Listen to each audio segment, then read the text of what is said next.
Seorang ibu akan melakukan apapun yang terbaik untuk anaknya, walaupun itu susah ataupun mudah. Perkenalkan, nama saya Larasat Majid Gumai dari kelas reguler dengan NPM 24035. Dan di kesempatan kali ini, saya akan melakukan kajian film terkait film Lucas World, di mana film ini mengajarkan saya terkait empati dan juga simpati untuk kehidupan sehari-hari saya, dan juga bagaimana cara saya bertindak saat menjadi dokter nanti. Karakter yang saya pilih dan menurut saya menarik adalah karakter saya, yaitu karakter ibu dari Lucas sendiri, yaitu Barbara Anderson, di mana ibu ini memiliki karakter yang sangat kuat sebagai ibu atau seorang ibu dengan anak yang memiliki kondisi cerebral palsy.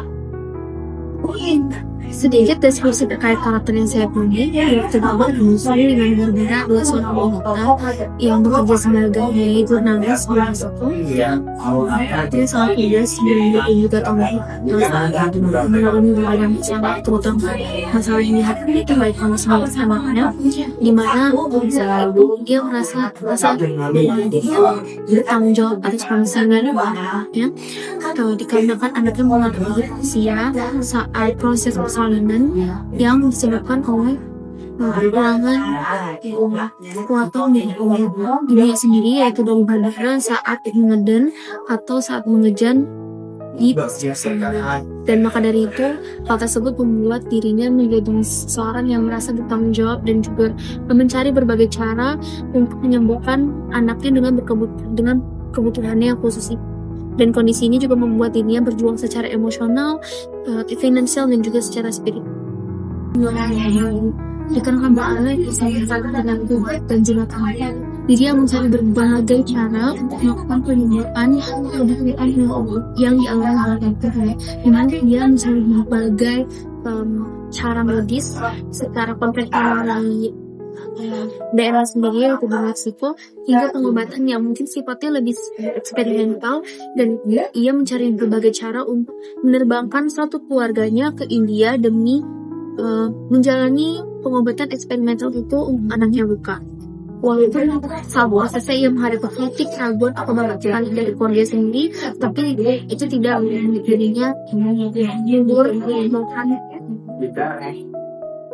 jalan pengobatan tersebut. Barbara mengalami tiga rintangan utama, di mana pertama yaitu medis, yang kedua ekonomi, dan juga emosional. Di mana medis, ia masih mencari berbagai cara yang mungkin tidak ada pengobatan yang pasti, keterbatasan ilmu, akses terapi untuk kondisi anaknya yaitu cerebral palsy. Lalu secara ekonomi juga biaya yang besar untuk pengobatan anaknya ke luar negeri, dikarenakan keluarga pun juga masih memiliki utang yang posisinya di situ, dan suaminya juga masih belum dapat pekerjaan. Dan secara emosional, tekanan, rasa bersalah dari dirinya, rasa bertanggung jawab, dan konflik internal karena pengen memiliki menurut kenyataan yang tersebut.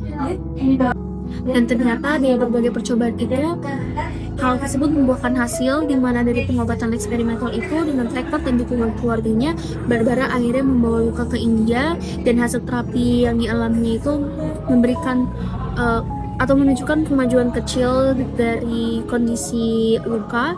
Dari luka bisa mulai berbicara, bergerak lebih baik, dan juga walaupun meski belum sembuh secara total, tetapi Barbara merasa hal ini membuat dirinya senang karena Barbara berhasil menunjukkan bahwa cinta dan harapan yang ia miliki selama ini untuk pengobatan luka itu tidak mengalahkan keputusasaan yang ia miliki selama perjalanannya. Apakah Barbara butuh bantuan? Menurut saya tentu Barbara butuh bantuan, baik secara medis, emosional, dan maupun secara sosial dari lingkungannya. Karena bantuan pertama dari bantuan para dokter-dokter yang membantu Barbara dan juga luka, dan juga bantuan dari dokter yang di India, lalu dukungan suami, teman, dan juga keluarganya, serta komunitas penyandang disabilitas yang memiliki hal yang sama atau bisa mengerti satu sama lain. Dan tanpa bantuan ini, Barbara mungkin akan menyerah ataupun hilang arah untuk pengobatan.